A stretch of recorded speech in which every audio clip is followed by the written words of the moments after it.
there's something that came up briefly once. I'm going to do it again. Sorry, guys. But the Dunning-Kruger effect, which I think I told you guys about, had to do it. Which, if you haven't heard of it, it basically says that every Diana, time have we you learn not new heard of it? activity- He'd like to tell you. Please tell me, Rob.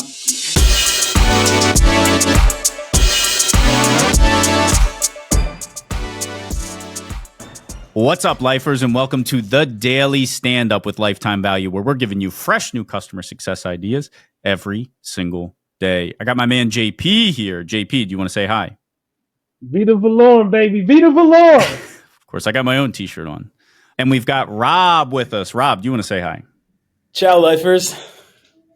Of course. I picked up on that. And we have Diana with us. Diana, can you say hi, please? Hello, everyone. I'm so excited that you're here. I am your host. My name is Dylan Young. Diana, can you please introduce yourself as though you need one? Well, thank you for having me, first of all. And yes, I'm Diana DeJesus. I am now a general manager at a company called Stand the F Out. I won't curse on here just in case You can. cannot. And previously worked in customer success, in adjacent roles to customer success, left a customer success company to start a customer success centered business. So I have done a lot of CS stuff. So yeah, now I'm here with y'all chatting it up. So excited. You know what we do here? We ask every single guest one simple question. It's got something to do with customer success. It is, what is on your mind when it comes to customer success? So why don't you tell us what that is for you, Diana? So for me, when it comes to customer success, one thing that's been on my mind, because I'm living it right now, is around transitioning from one role to another. And so I've been thinking about transitioning from one book of business to another, or managing one book of business to another, or being in an IC role to a leadership role, and everything that happens in between. So say, for example, the transition that I'm going through right now, which is a lot different from the first transition I had when I was a CSM joining a marketing team. And in that time, I think I was the most unproductive I've ever been in my life, because I was trying to be a badass as a CSM, but also a badass in this like new role that I was going to get into. And so all of that made me the opposite of a badass. I don't know what it's not a good ass, that's for sure. But but it was terrible. It was very unproductive. I felt like I was just procrastinating the whole time. No motivation to get things done. And yeah, those handoff notes were probably not the prettiest. And then I got to the marketing side of things and I was like, all right, I'm expected to deliver on all these things so quickly, so fast. And also that didn't happen because there's a ramp up period that we all need to respect when we're transitioning from one role to the next. So what did you learn? Is it a focus? I just used the word in the definition. Are you trying to highlight people focusing more, or is it about prioritization? Is it about not taking on too much? I know that's been a little bit of the narration you've had about this transition you've recently made too. What do you think it is that people need to be like thinking about more during transitions? That it takes time and that we don't need to rush into being perfect right away. Like this whole leaving things in a good place, that should be the priority. How can I leave this as best as I can? And then how can I set proper expectations for myself? Because this is going to be incredibly tricky. I can't just be 100% for both of these roles. I have to balance. So one thing that I've been doing is I'm very much like setting some time frames for when I work on one thing versus another. So in the morning, really early, like 5 a.m. to 11 a.m., I'm working on I know I'm a morning person. I love it. That's where I thrive. In the afternoon, yeah, you're going to find me on a couch. You're going to find me not doing any work. And then I'll get up again in the evening. I know, it's crazy. But that's what I like to do. Is how I work best. At that time, that's when I will do my first job, my general management job, which I'm also like, what is a general manager? Let's Google, let's figure it out. Let's see what other people are doing. That's my time frame for that. And then in the afternoon, I'll come back and I'll do what I need to do for my business stuff, which I'm leaving in a good place. And that's been the one thing. The second thing is, you know what? I'm not out here trying to impress anybody except for myself. And that was something that I was trying to do the last time. I'm like, oh my God, I want the CSMs to see that I'm leaving them in a good spot. I want the CS team to see that I'm like leaving gracefully. I'm not leaving them with this mess. And then I want the marketing team to feel like we're getting a superstar on our team and it's going to be so exciting. Then I want the company to feel like I'm going to be this glue for you that's going to do all this shit. And then I was like, all right, what do you actually want to do? How do you want to feel in this transition? I didn't think about that. I was just trying to live for everyone else and what they wanted to or maybe expected from me. And the last thing is just look, like I said, it's probably not going to be pretty the first couple of months, the first 3 months, maybe. There's a lot of shit that I'm not going to know and I got to figure it out. And maybe some things might fall through the cracks. So that's when I have to just know that, hey, I'm a human and we'll work through it. This is a big old pile of, I feel like, all of the main topics we've been talking about lately around like the same thing. Forgiving yourself, giving yourself some grace. I love that you also talked about like this transition and setting expectations of how it's funny how the CS stuff like starts to wiggle its way into other parts of your life. Not as though it's unique to CS and you're like now reapplying it. It's more of the opposite of CS is just like anything else. Like you have to have a certain level of patience and grace, and you have to set the proper expectations, and you got to keep the main thing. Anyway, Rob, I want to make sure you have an opportunity to jump in here. I was going to say the same thing, Dylan, that like this is the culmination of so many different episodes that we've had so far. So I love this as a topic.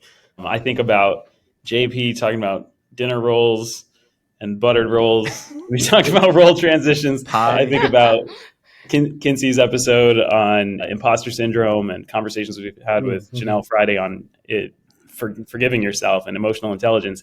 And I think about also, there's something that came up briefly once. I'm going to do it again. Sorry, guys. But the Dunning-Kruger effect, which I think I told you guys about, had to do it. Which, if you haven't heard of it, it basically says that every Diana, time have we you learn not new heard of it? activity- He'd like to tell you. Please tell me, Rob. I'm like, it's like,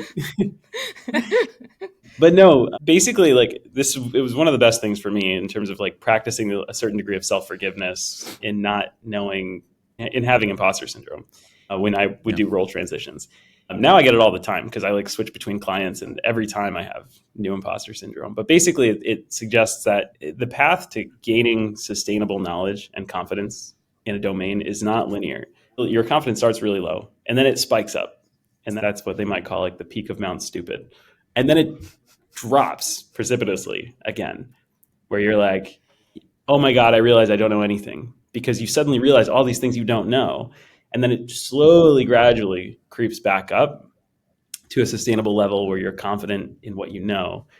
And Diana, you brought some really helpful and practical tips, like time boxing. That was a really good one. I don't know if you guys have ever seen that motivational speaker who talks about how he squeezes 21 days into a week. It's a ridiculous video. That's crazy. I'll send it after. It's more of the parody videos of this guy are better than the actual thing. But regardless, I think like the time boxing is a great exercise to just set aside that time to block off different activities, have milestones and checkpoints with yourself, or to use, some people use the Pomodoro technique, if you've heard of that one. Oh yeah, I do. There's this app called Brain FM. Years ago, they had this lifetime subscription. Bought it, best thing I ever did. And that is my Pomodoro plus music. That's not with words, because then we get a little out of control and we're singing and we're dancing, and we don't want that. JP, be a sponsor. Why don't you tell us? Yeah, Brain FM, hit us up. JP, why don't you tell us what you're thinking about this? Yeah, there's a lot there. Yeah, first of all, I love waking up at 5 a.m. Waking up at 5 a.m. I've even noticed a difference between waking up that's why he's so grumpy. I've even noticed a difference between waking up at 5 and 5:30. I remember I was like playing around with 5:30, and I was like, no, I need that 5 a.m. I need that 5 a.m. goodness in my life. And so I think there's a connection, because like we are the foundation of what we do. They're not divorced. So our ability to do well, which is what we're striving for here, right? We expect a lot of ourselves. We want to do well. I know for me, it's like I'm on LinkedIn, my face is on LinkedIn. You got awards, you got different stuff. You're like, oh, God, like what is expected of me? What am I supposed to do? There's these perceptions that maybe you start to battle that are even like extrinsic to you, like they're not even just coming internally. So I'm definitely a fan of finding those things that really like set your foundation, because it's way too easy to get knocked off track, whether we're talking about a transition, new role, anything. It's always a temptation to somehow come over the top, come out of your zone, come out of your center, in some kind of effort to do something that you already know is foreign or off base, but it feels good to reach as a human being. It feels good to try to stretch for something, but the problem is doing that in a way that is, in fact, a little bit more healthy for you or balanced. Yeah, go ahead. I have a question for you, Diana. What I think is super important about this, the main distinction, the piece that stuck out at me, is the difference between doing stuff because it's what other people want or would flag you as being an overachiever, as being super successful, versus what it is that you actually want. And I think sometimes they are the same. Like sometimes that's what you want and sometimes they're not. So I want to hear, with the time we have left, what was the epiphany for you about that distinction? How do you think about it today? How do you continuously remind yourself of the difference between the two and follow the path of making sure that you're satisfied first? So this is a question that I think is more about a personal kind of a stage that I'm at in my life. I think I've I was talking to my friend yesterday and he's like, you know that meme with the fox and they got like their hands between their legs and they're like trembling, looking to the side. I was like, yeah. He's like, that's been us for the last year and a half. I'm like, absolutely. It's been a lot of trembling chihuahua vibe and it hasn't been cute. So I don't know. We got to a place where it's like, whoa, maybe we're just doing a little too much and we need to slow down. I've dropped into this slow down phase. I don't know how, but we're here. Thank you for that. But the second part was I need to go to my foundation. And I don't think I'm clear on that. So let me get clear on my values. I think JP mentioned something super important. As someone that's like out there being Miss Influencer posting shit, I do think about what's my image now, because I've just gone from customer success to now I'm doing this and now I'm doing that. Now I'm this like general manager person. So what the hell does that mean? I took some time to think about what my values truly were.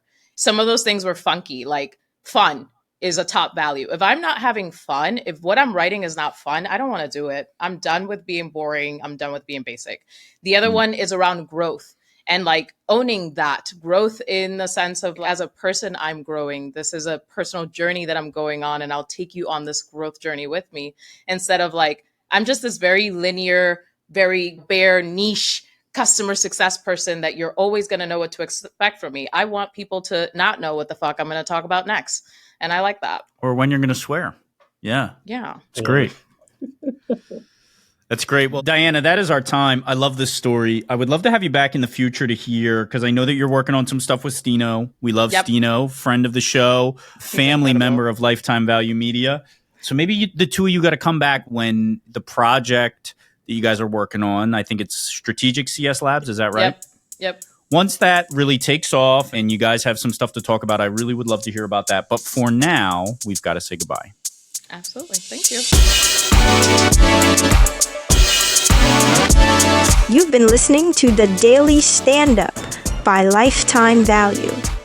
Please note that the views expressed in these conversations are attributed only to those individuals on this recording and do not necessarily reflect the views and opinions of their respective employers. For all inquiries, please reach out via email to dylan@lifetimevaluemedia.com. Find us on YouTube at Lifetime Value and find us on the socials at Lifetime Value Media. Until next time.